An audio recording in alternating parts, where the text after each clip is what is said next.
ಈ ಕತೆ ಶುರು ಆಗೋದೆ ಒಂದು ಕ್ಲಾಸ್ ರೂಮಿಂದ. ಮತ್ತೆ ನಮ್ಮ ಚಿಕ್ಕ ವಯಸ್ಸಿನಿಂದಾನೆ ಒಂದು ಗಾದೆ ಕಲಿಸಿದ್ದಾರೆ, ಅದೇ ಹಾಸಿಗೆ ಇದ್ದಷ್ಟು ಕಾಲು ಚಾಚು ಅಂತ. ಮತ್ತೆ ಈ ಚಿಕ್ಕ ಹುಡುಗರು ಈಗ ಬೆಳೆದು ದೊಡ್ಡವರಾಗಿ ಕಾಲೇಜಿಗೆ ಹೋಗ್ತಾ ಇದ್ದಾರೆ. ಮತ್ತೆ ಇವರ ಪರಿಚಯ ಸ್ವಲ್ಪ ಮಾಡಿಸ್ಕೊಡ್ತೀನಿ ಬನ್ನಿ. Yellow dress Prakash, green dress Ashwini, left side Aditya, ಮತ್ತೆ ರೈಟ್ ಸೈಡ್ ನಮ್ಮ ವಿನಯ್. ಮತ್ತೆ ಇವರೆಲ್ಲ ಏನ್ ಮಾತಾಡ್ತಾ ಇದ್ದಾರೆ ಅಂತ ಅನ್ಕೋತಾ ಇದ್ದೀರಾ? ಇವರು ಸ್ಕೂಲ್ ಬಿಟ್ಟು ಕಾಲೇಜ್ಗೆ ಹೋದ್ರು, ಅಲ್ಲಿ ಕೂಡ ಇದನ್ನೇ ಕಲಿಸ್ತಾ ಇದ್ರು. ಹಾಸಿಗೆ ಇದ್ದಷ್ಟು ಕಾಲು ಚಾಚಿ. ಮತ್ತೆ ಪಾಪ ನಮ್ಮ ಹುಡುಗರು ಏನ್ ಮಾಡ್ಬೇಕು ಹೇಳಿ? ವಿನಯ್ ಮೊದಲೇ ಮೋಟಿವೇಶನಲ್ ಶಾರ್ಟ್ಸ್ ನೋಡೋನು. ಅವ್ನು ಹೇಳ್ತಾನೆ, ಮಗ ಚಿಕ್ಕ ವಯಸ್ಸಿನಿಂದಲೂ ಇದ್ದೇ ಹೇಳಿ ಸಾಯಿಸ್ತಾ ಇದ್ದಾರಮ್ಮನ. ನೋಡು, ಮೇನೆ ಹಾರಾಡುವಂತ ವಿಮಾನ, ಹಾಗೆ ಸಮುದ್ರಕ್ಕೆ ಹೋಗುವಂತ ಒಂದು ಹಡಗು. ಹಾಸಿಗೆ ಇದ್ದಷ್ಟೇ ಕಾಲ್ ಚಾಚಬೇಕು ಅಂದ್ರೆ ಅದರ ಇನ್ವೆನ್ಷನ್ ಅದು ಯಾಕೆ ಮಾಡಿದ್ರು? ಅದನ್ನ ಕೇಳಿಸ್ಕೊಂಡ ನಮ್ಮ ಆದಿತ್ಯ, ಹೌದು ಮಚ್ಚ, ನೀನ್ ಹೇಳ್ದಂಗೆ ಅಶ್ವಿನಿ ಯಾವಾಗ್ಲೂ ಮನೇಲೇ ಇರ್ತಾಳೆ. ಮತ್ತೆ ಅಶ್ವಿನಿ ಹೇಳ್ತಾಳೆ, ಈಗ ಹೇಳಿದ್ ನನ್ ಬಗ್ಗೆ ಅಲ್ವೋ? ಕಾಲೇಜಲ್ಲಿ ಇಷ್ಟು ವಿಷಯಕ್ಕೆ ನಗು ಬರ್ಲಿಲ್ಲ ಅಂದ್ರೂ ನಕ್ ಬಿಡ್ತಾರೆ. ಅದು ಯಾವ ಲೆವೆಲಿಗೆ ಗೊತ್ತಾ? ಸ್ವಲ್ಪ ಜಾಸ್ತಿನೇ ಆಯ್ತು. ಮತ್ತೆ ಈಗ ಈ 4 ಜನರ ಕಾಲೇಜ್ ಲೈಫ್ ಮುಗ್ದಿರುತ್ತೆ. ಅಂದ್ರೆ ಬಹಳ ದೊಡ್ಡವರೇನಾಗಿರಲ್ಲ, ಸೆಕೆಂಡ್ ಇಯರ್ ಮುಗ್ದಿರುತ್ತೆ. ಈಗ ನಂದು ಸೆಕೆಂಡ್ ಇಯರ್ ಮುಗಿದಿದೆ, ನಾನು ಡಾನ್. ಮತ್ತೆ ಅಸಿಸ್ಟೆಂಟ್ಸ್ ಆದಂತ ವಿನಯ್ ಮತ್ತೆ ಆದಿತ್ಯ, ನಡೀರಿ ಈಗ ಹೋಗೋಣ. ಮತ್ತೆ ಎಲ್ಲಾ ಹುಡುಗರ ಜೀವನದಲ್ಲೂ ಈ ರೀತಿ ಒಂದ್ಸತಿ ಫೀಲ್ ಆಗೇ ಇರುತ್ತೆ. ನಂತರ ಮತ್ತೆ ಅಶ್ವಿನಿ ಬಗ್ಗೆ ಏನು ಹೇಳಿಲ್ಲ ನಾನು, ಯಾಕಂದ್ರೆ ನಾವು ಸೆಕೆಂಡ್ ಇಯರ್ ಮುಗಿದ್ಮೇಲೆ ನಾವು ಹುಡುಗರು ಗೋಲ್ಸ್ಗಳ ಹಿಂದೆ ಓಡ್ತೀವಿ, ಚೆನ್ನಾಗಿರೋ ಗರ್ಲ್ಸ್ಗಳ ಹಿಂದೆ ಅಲ್ಲ. ಮತ್ತೆ ನೀವು ಎಷ್ಟು ಬೇಕಾದ್ರೂ ಚೆನ್ನಾಗಿರಿ, ತಿರುಗಿ ಕೂಡ ನೋಡಲ್ಲ. ಮತ್ತೆ ಫಸ್ಟ್ ಇಯರ್ ಬಂದು ಸೆಕೆಂಡ್ ಇಯರ್ ಮುಗಿಯುವಷ್ಟರಲ್ಲಿ ಇವ್ರ ಮನೆಯಲ್ಲಿ ಒಂದು ದೊಡ್ಡ ಕ್ವಶನ್ ಅರೈಸ್ ಆಗಿತ್ತು. ಮತ್ತೆ ಆ ಕ್ವಶನ್, ಮುಂದೆ ಏನ್ ಮಾಡ್ತೀರಾ ನೀವು? ಮತ್ತೆ ಇವರ ಆನ್ಸರ್ ಆಗಿತ್ತು, ಆದಿತ್ಯ ಮತ್ತೆ ಅಶ್ವಿನಿ ಇಂಜಿನಿಯರಿಂಗ್ ನ ಚೂಸ್ ಮಾಡಿದ್ರು. ಮತ್ತೆ ಅವರು ಬೇರೆ ಕಾಲೇಜ್ಗೆ ಓದೋದಕ್ಕೆ ಹೋದ್ರು. ಈಗ ಉಳಿದಿರೋದು ಇವರಿಬ್ರೆ. ಇವರಿಂದ ಅವರಿಬ್ರು ದೂರ ಆದ್ಮೇಲೆ ಇವರು ತುಂಬಾನೇ ಕ್ಲೋಸ್ ಆದ್ರು. ಮತ್ತೆ ಇವರು ಕೂಡ ಅದೇ ಸರ್ ಹೇಳಿರೋ ಪಾಠನ ಕೇಳಿದ್ರು. ಆದ್ರೆ ಇವರ ಕನಸಿನ ಕಿಡಿ ಇದೆಯಲ್ಲ, ಅದು ಆ ಸಣ್ಣ ಹಾಸಿಗೆಯಲ್ಲಿ ಹಿಡಿಯುವಷ್ಟು ಚಿಕ್ಕದಾಗಿರ್ಲಿಲ್ಲ. ಇದಕ್ಕೆ ಇವರ ಸೋಷಿಯಲ್ ಮೀಡಿಯಾನೇ ಸಾಕ್ಷಿ. ಇವ್ರ ಫೋನ್ ತುಂಬ ಬರೀ business, profit, plan, idea, revenue ಇದೇ ಇರ್ತಿತ್ತು. ಮತ್ತೆ ಥಿಂಕ್ ಮಾಡಿ, ಇವರ ಗೋಲ್ ಕೂಡ ತುಂಬಾನೇ ಡಿಫ್ರೆಂಟ್ ಆಗಿರುತ್ತೆ ಅಂತ. ಮತ್ತೆ ದಿನಗಳು ಕಳೀತಾ ಒಂದಿನ ಬಂದೇ ಬಿಟ್ಟು ಪ್ರಕಾಶ್ನ ಮನೆಯಲ್ಲಿ ಕೇಳ್ತಾರೆ, ನೀನ್ ಏನ್ ಮಾಡೋನಿದ್ಯಾ ಅಂತ. ಮತ್ತೆ ಪ್ರಕಾಶ್ ಅವರ ಪೇರೆಂಟ್ಸ್ ಮುಂದೆ ನಾನೊಬ್ಬ ಫಿಲ್ಮ್ ಡೈರೆಕ್ಟರ್ ಆಗ್ಬೇಕು ಅಂತ ಹೇಳ್ತಾನೆ. ಮತ್ತೆ ಪೇರೆಂಟ್ಸ್ ಸುಮ್ಮನೆ ಇರ್ತಾರಾ? ಏನು ಡೈರೆಕ್ಟರಾ? ನೀನು ಓದೋದನ್ನ ಮಾತ್ರ ನೋಡು, ಅದೊಂದು ಸ್ಟೇಬಲ್ ಆಗಿರುವಂತ ಕೆಲ್ಸ ಅಲ್ಲ ಅದು. ಒಂದ್ ವೇಳೆ ಓದೋದ್ನ ಬಿಡ್ತೀನಿ ಅಂದ್ರೆ ನಿಂಗೆ ಈ ಮನೆಯಲ್ಲಿ ಜಾಗ ಇಲ್ಲ, ಹೋಗ್ತಾ ಇರು ಇಲ್ಲಿಂದ ಅಂತ ಅವನಿಗೆ ವಾರ್ನಿಂಗ್ ಮಾಡ್ತಾರೆ. ಮತ್ತೆ ನಮ್ ವಿನೋ ನನ್ನ ಕನಸು ಏನಾಗಿದೆ ಅಂತ ನೋಡೋಣ ಬನ್ನಿ. ಇವ್ರ ಮನೆಯಲ್ಲಿ ಸ್ವಲ್ಪ ಹ್ಯಾಪಿ ಮೂಮೆಂಟ್ ಇರುತ್ತೆ. ಈಗ ಇದೇ ಟೈಮಲ್ಲಿ ನನ್ನ ಕನಸನ್ನು ಹೇಳ್ಬಿಟ್ರೆ ಚಾನ್ಸ್ ಕೊಡ್ತಾರೆ ಅಂತ ಹೇಳ್ತಾನೆ. ನಿನ್ನ ಮುಂದಿನ ಪ್ಲಾನ್ ಏನು ಅಂತ ಹೇಳು. ನಾನು ಯೂಟ್ಯೂಬರ್ ಆಗ್ಬೇಕು. ಯೂಟ್ಯೂಬರ್ ಎಲ್ಲ ಸೈಡ್ ಅಲ್ಲಿ ಇಟ್ಕೋ, ಓದೋದ್ರ ಮೇಲೆ ಫೋಕಸ್ ಮಾಡು. ನಿಮ್ಮಮ್ಮ ಹೇಳಿರೋದು 100% ನಿಜ. ನೀನ್ ಮುಚ್ಕೊಂಡು ಓದೋದ್ರಲ್ಲಿ ತಲೆ ಹಾಕು. ಮತ್ತೆ ಇಬ್ಬರಿಗೂ ಸಿಕ್ಕಿರೋ ಆನ್ಸರ್ ಒಂದೇ, ಅದೇ ನೋ, ನಾಟ್ ಅಲೌಡ್. ದಿನ ಖುಷಿನ ಹಂಚ್ಕೊಳ್ಳೋದಕ್ಕೆ ಕಾಲ್ ಮಾಡ್ತಿದ್ದ ಇವರು ಈ ರಾತ್ರಿ ಬೇರೆನೆ ಪ್ಲಾನ್ ಹಾಕಿದ್ರು.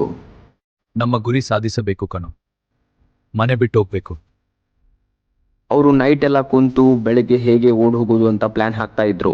ಆದ್ರೆ ವಿನಯ್ ಈ ಮಾತನ್ನ ಹೇಳ್ತಾನೆ, ಓಡ್ ಹೋಗೋಣ, ಆದ್ರೆ ನಾಳೆ ಅಲ್ಲ, ಇವತ್ತು ರಾತ್ರಿನೇ. ಮತ್ತೆ ಪ್ರಕಾಶ್ ಈ ಸೈಡ್ ಬ್ಯಾಗ್ ರೆಡಿ ಮಾಡ್ತಿರ್ತಾನೆ. ವಿನಯ್ ಒಬ್ನೇ ಅವನ ಬ್ಯಾಗ್ ಜೊತೆ ಫೋನ್ನ ತಗೊಂಡ್ಬರ್ತಾನೆ. ಮತ್ತೆ ಈ ಸೈಡ್ ವಿನಯ್, ಈ ಸೈಡ್ ಪ್ರಕಾಶ್ ಮನೆ ಬಿಟ್ಟು ಹೋಗ್ತಾರೆ.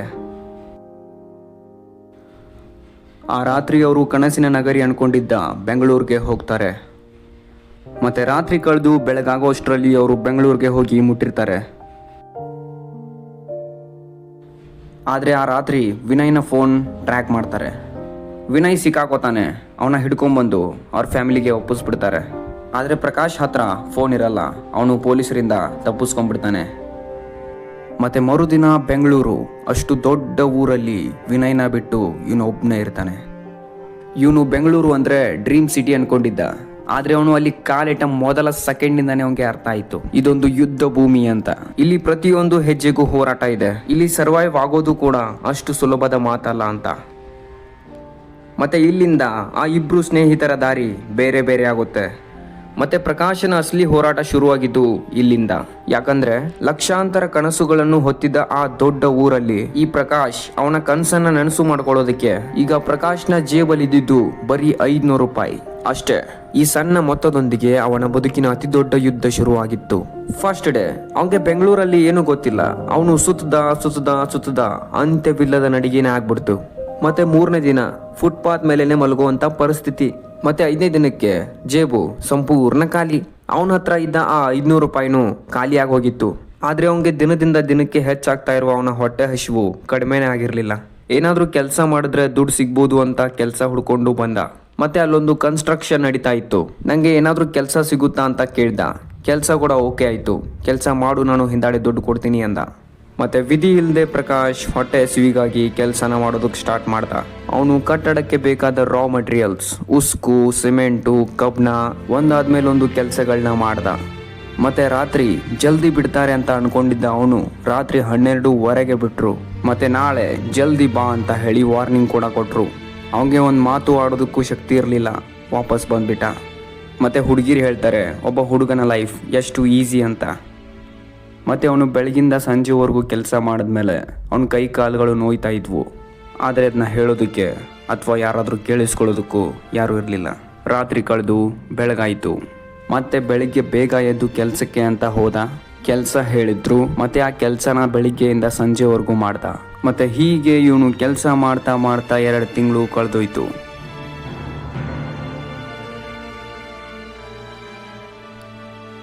ಇಷ್ಟೆಲ್ಲ ಆದ್ರೂ ಅವನ ಮನಸ್ಸಲ್ಲಿರೋವಂಥ ಒಂದು ಕಿಡಿ ಅವನ ಕನಸಿನ ಬಗ್ಗೆ ಮತ್ತೆ ಯೋಚನೆ ಮಾಡೋ ರೀತಿ ಮಾಡ್ತು. ಆದರೆ ಒಬ್ಬ ಫಿಲ್ಮ್ ಡೈರೆಕ್ಟರ್ ಆಗೋದು ಕೂಡ ಅಷ್ಟು ಈಸಿಯಾದ ಮಾತಾಗಿರಲಿಲ್ಲ. ಸೊ ಅವನು ತುಂಬ ಯೋಚನೆ ಮಾಡಿ ಒಂದು ನಿರ್ಧಾರಕ್ಕೆ ಬರ್ತಾನೆ.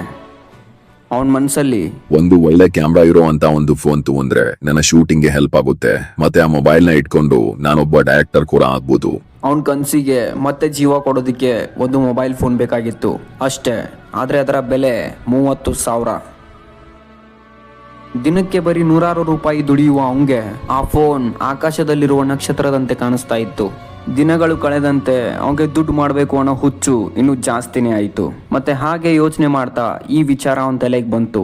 ನಾನೀಗ ಬರೀ 2 ಮಹಡಿ ಕೆಲಸ ಮಾಡ್ತಾ ಇದ್ದೀನಿ. ಅದಕ್ಕೆ ನಂಗೆ 200 ರೂಪಾಯಿ ಕೊಡ್ತಾ ಇದ್ದಾರೆ. 3 ಮಹಡಿ ಮಾಡಿದ್ರೆ 300 ರೂಪಾಯಿ ಕೊಡ್ತಾರೆ. ಹಾಗೆ ನಾನು 5 ಮಹಡಿ ಕೆಲಸ ಮಾಡಿದ್ರೆ 500. ಈಗ ಅವನಿಗೆ ದೇಹದ ನೋವಿಗಿಂತ ಜಾಸ್ತಿ ದುಡ್ಡೇ ಮುಖ್ಯ ಅನಿಸ್ತು.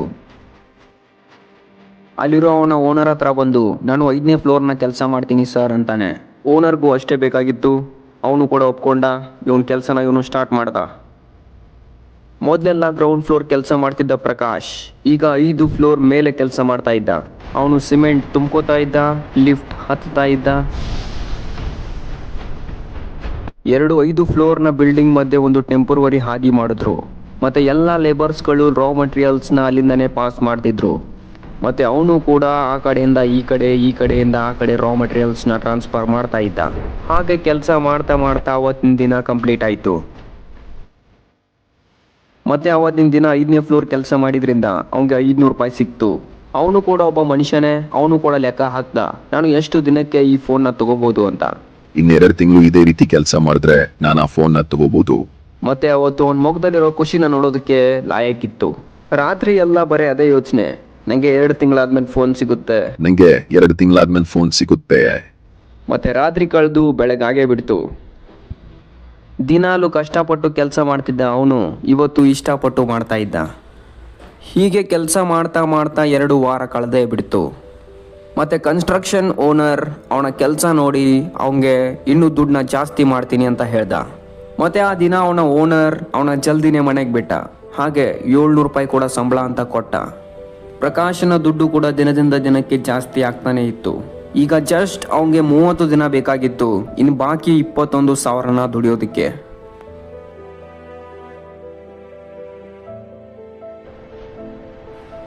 ಇವತ್ತು ಡೇ 45. ಪ್ರತಿದಿನದ ಥರ ಈ ದಿನನೂ ಕೆಲಸ ಮಾಡಿದ್ರೆ ನಾಳೆ ಅವನಿಗೆ ಫೋನ್ ಸಿಗುತ್ತೆ. ಪ್ರಕಾಶ್ ಅವತ್ತು ತುಂಬ ಅರ್ಜೆಂಟಾಗಿ ಎಲ್ಲ ಕೆಲಸನೂ ಮಾಡ್ತಾ ಇದ್ದ. ಫ್ರೆಂಡ್ಸ್, ಜಸ್ಟ್ ಇನ್ನು 10 ಸೆಕೆಂಡ್ ಮಾತ್ರ ಕ್ಲೈಮ್ಯಾಕ್ಸ್ಗೆ. ಅಲ್ಲಿವರೆಗೂ ನೀವು ಈ ಮೂವಿಗೆ 10ರಲ್ಲಿ ಎಷ್ಟು ಪಾಯಿಂಟ್ಸ್ನ ಕೊಡ್ತೀರಾ ಅಂತ ಹೇಳಿ. ಪಾಯಿಂಟ್ಸ್ನ ನೀವು ದುಡ್ಡಲ್ಲಿ ಕೊಟ್ಟರೆ ನನ್ನ ನೆಕ್ಸ್ಟ್ ಮೂವಿಗೆ ತುಂಬ ಹೆಲ್ಪ್ ಆಗುತ್ತೆ.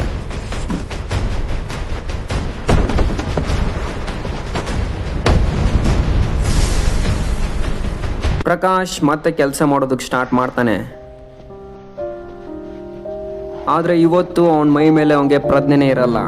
ಡೈಲಿ ಅವನು ನಡೆದಾಡುವಂತ ವೇನ ತುಂಬಾ ಚೆನ್ನಾಗಿ ಅರೇಂಜ್ ಮಾಡ್ತಿದ್ದ. ಆದ್ರೆ ಅವತ್ತು ಆ ಹಳೆ ಕಟ್ಟಿಗೆ ದಾರಿ ಮೇಲೆನೆ ಕೆಲಸ ಮಾಡ್ತಾ ಇದ್ದ. ಮತ್ತೆ ಹುಚ್ಚುಚ್ಚಾಗಿ ತುಂಬಾ ವೇಟ್ ಇರುವಂತಹ ಚೀಲಗಳನ್ನ ಎತ್ತಾ ಇದ್ದ. ಮತ್ತೆ ಹೀಗೆ ಕೆಲಸ ಮಾಡ್ತಿರ್ಬೇಕಾದ್ರೆ ಕಟ್ಗೆಯ ಸೌಂಡ್ ಆಗುತ್ತೆ.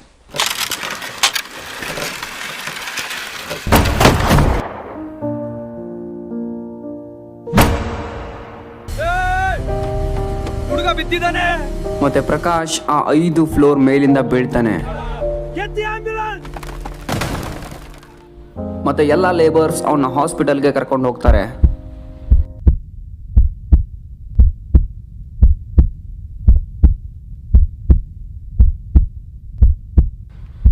ಮತ್ತೆ ಡಾಕ್ಟರ್ ಅವನ ಬಗ್ಗೆ ಈ ರೀತಿ ಹೇಳ್ತಾರೆ. Spinal cord is broken. ಅವನ ಬೆನ್ನೆಲುಬು ಕಂಪ್ಲೀಟ್ ಆಗಿ ಮುರಿದೋಗಿದೆ. ಒಂದು ಕಾಲ್ ಕೂಡ ಪೂರ್ತಿ ಫ್ರಾಕ್ಚರ್ ಆಗಿ ಹೋಗಿದೆ. ಇವನು ಒಂದ್ ವೇಳೆ ಬದುಕಿದ್ರು ಕೂಡ ಲೈಫ್ ಪೂರ್ತಿ ಬೆಡ್ ಮೇಲೆನೆ ಮಲಗಿರ್ಬೇಕು ಅಂತ ಡಾಕ್ಟರ್ ಹೇಳ್ತಾರೆ. ಮತ್ತೆ ಈ ಸೈಡ್ ವಿನಯ್ಗೂ ಕೂಡ ಅವನ ವಿಷಯ ತಿಳಿಯುತ್ತೆ. ಅವನು ಓಡೋಡ್ತಾ ಬರ್ತಾನೆ. ನಾನೇನಾದ್ರೂ ನಿನ್ನ ನಿಲ್ಸಿದ್ರೆ ನೀನ್ ಇಲ್ಲಿರ್ತಿರ್ಲಿಲ್ಲ. ಇದು ನಿನ್ ತಪ್ಪಲ್ಲ. ನಾನ್ ಕನ್ಸ್ಕಂಡೆ. ನಾನಲ್ಲಿ ನನ್ನ ನೋಡ್ಲಿಲ್ಲ. ಮತ್ತೆ ಇದ್ರ ಮೇಲೆ ಇನ್ನೊಂದು ಮೋಸ. ಆಸ್ಪತ್ರೆಗೆ ಬಿಲ್ ಪಾವತಿಸಬೇಕಾಗಿರಂತ ಓನರ್ ಊರ್ ಬಿಟ್ಟು ಫರಾರಿ ಆಗ್ಬಿಟ್ಟಿದ್ದ. ಟ್ರೀಟ್ಮೆಂಟ್ ಕಂಟಿನ್ಯೂ ಆಗ್ಬೇಕು. ಮತ್ತೆ ನಿಮ್ ಎಲ್ರಿಗೂ ಗೊತ್ತಿರೋ ಹಾಗೆ ಆಸ್ಪತ್ರೆಯಲ್ಲಿ ದುಡ್ಡಿಲ್ಲ ಅಂದ್ರೆ ಟ್ರೀಟ್ಮೆಂಟ್ ಕೂಡ ಇಲ್ಲ. ಮತ್ತೆ ಈಗ ಪ್ರಕಾಶ್ ಬೇರೆಯವರ ಬೇಜವಾಬ್ದಾರಿಗೂ ಬೆಲೆ ತರಬೇಕಾಗಿತ್ತು. ಮತ್ತೆ ಕೊನೆಯಲ್ಲಿ ಈ ಕನಸುಗಾರನ ಹಾರ್ಟ್ ಬೀಟ್ ಆಸ್ಪತ್ರೆಯಲ್ಲೇ ಕೊನೆಯಾಯಿತು. ಪ್ರಕಾಶ್ನ ಕಥೆ ಇಲ್ಲಿಗೆ ಮುಗೀತು. ಆದರೆ ಅವನು ತನ್ನ ಜೀವನದ ಮೂಲಕ ನಮಗೆಲ್ಲರಿಗೂ ಒಂದು ಅತ್ಯಂತ ಗಂಭೀರವಾದ ಪಾಠವನ್ನ ಹೇಳಿ ಹೋಗಿದ್ದಾನೆ. ಬಹುಶಃ ಪ್ರಕಾಶ್ ಬದುಕಿದ್ರೆ ಕೊನೆಗೆ ಇದನ್ನೇ ಹೇಳ್ತಿದ್ನೇನೋ, ಕನಸುಗಳನ್ನ ಬೆನ್ನಟ್ಟಿ ತಪ್ಪೇನಿಲ್ಲ, ಆದ್ರೆ ದೇಹವನ್ನ ಮರಿಬೇಡಿ. ಯಾಕಂದ್ರೆ ಹಣ ಮತ್ತೆ ಬರಬಹುದು, ಕನಸು ಕೂಡ ಮತ್ತೆ ಹುಟ್ಟಬಹುದು, ಆದ್ರೆ ಒಮ್ಮೆ ಹೋದ ಜೀವ ಅದು ವಾಪಸ್ ಬರಲ್ಲ.